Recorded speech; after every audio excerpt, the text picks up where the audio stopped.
Kabut berkerumun menyelimuti tanah Jawa. Tak lama lagi embun akan luruh dan berebut mengisi tempat di antara daun-daunan.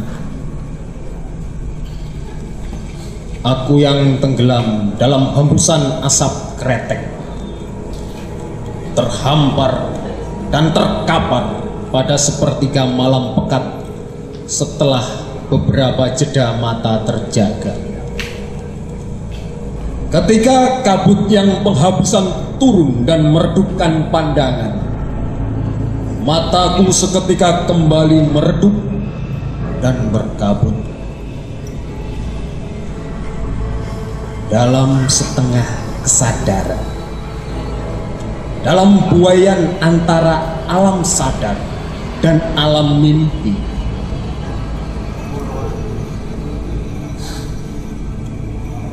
lamat-lamat aku melihat dua sosok lelaki tua saling bercengkerama dengan pakaian yang purba.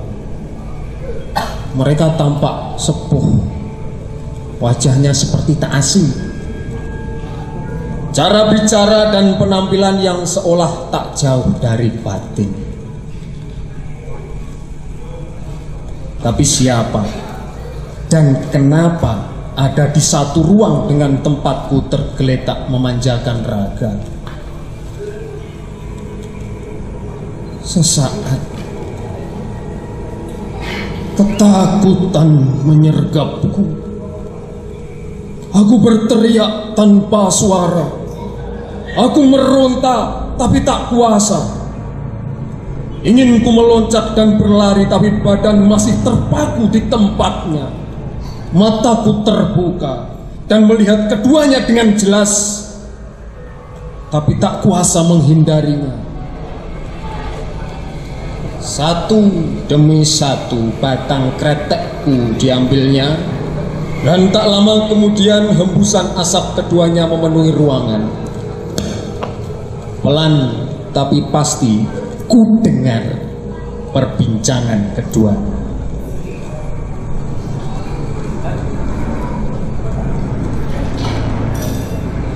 Gong, Genggong, ada apa dengan anak cucumu?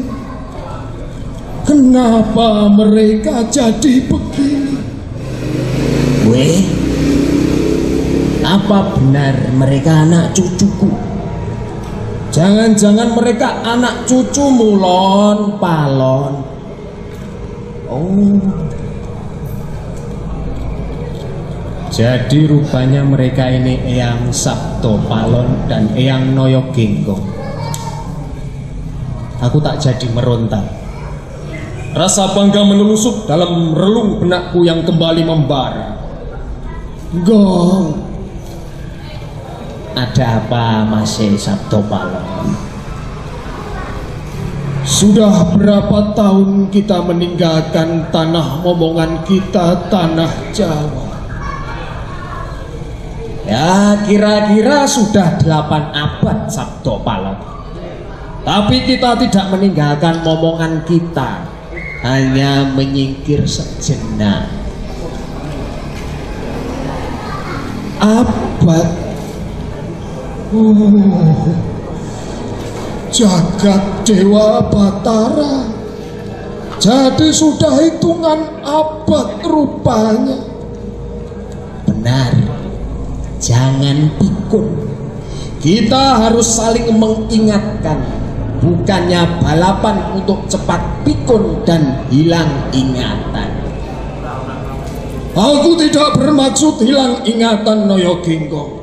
Bukan aku yang hilang ingatan, tapi anak cucu kita yang telah melupakan cita-cita luhur kebangsaan yang telah ditanamkan oleh Kanjeng Mahapatih Gajah Mada.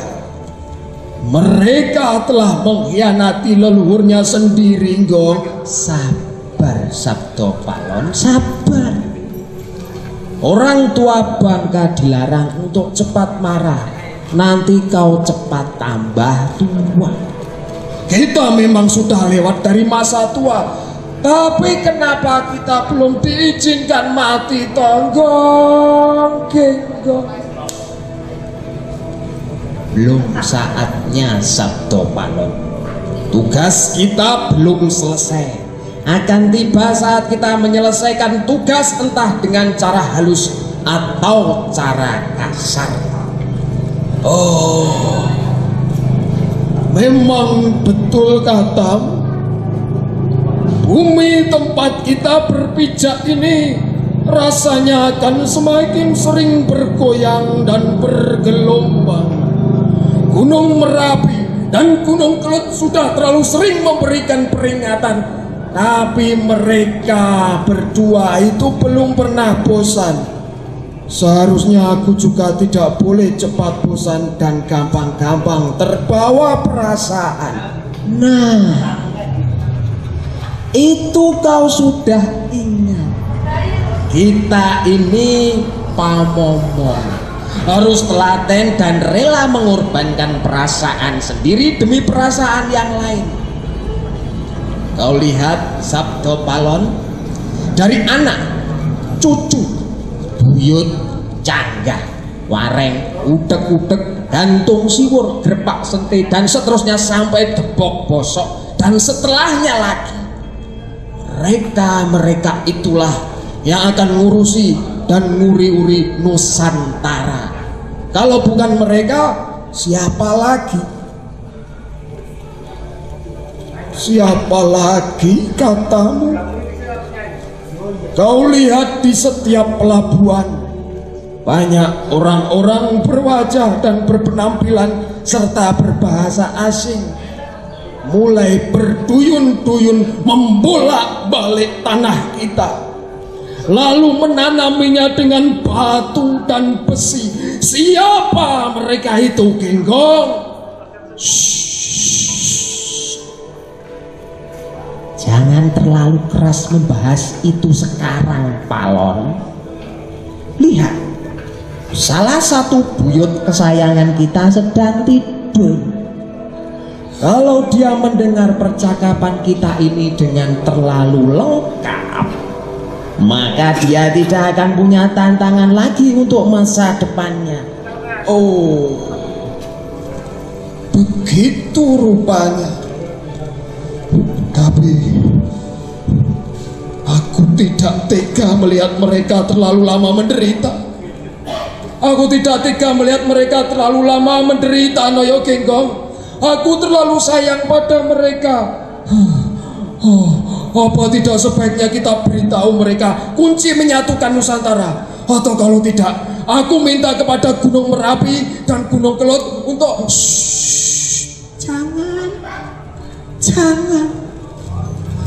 Jangan kau teruskan kalimatmu itu, Sabdo Palon. Jangan. Kita harus sabar. Oh, iya ya. Kita harus sabar. Harus sabar melihat mereka dijajah secara halus. Harus sabar melihat mereka tenggelam dan berhasil masuk dalam dunia maya yang mereka pegang dalam genggaman tangan. Harus sabar melihat mereka saling menzinai saudaranya sendiri. Harus sabar melihat mereka congkrah atas nama agamanya sendiri-sendiri. Harus sabar melihat mereka banyak membela yang salah dan menzolimi yang benar. Harus sabar melihat banyak di antara mereka menggonggong, menyala dan menggigit sesamanya bagai anjing kampung yang kehilangan aturan. Harus sabar dan rimo terhadap segala perubahan, Masih Sabdo Palon. Semuanya memang sudah berubah.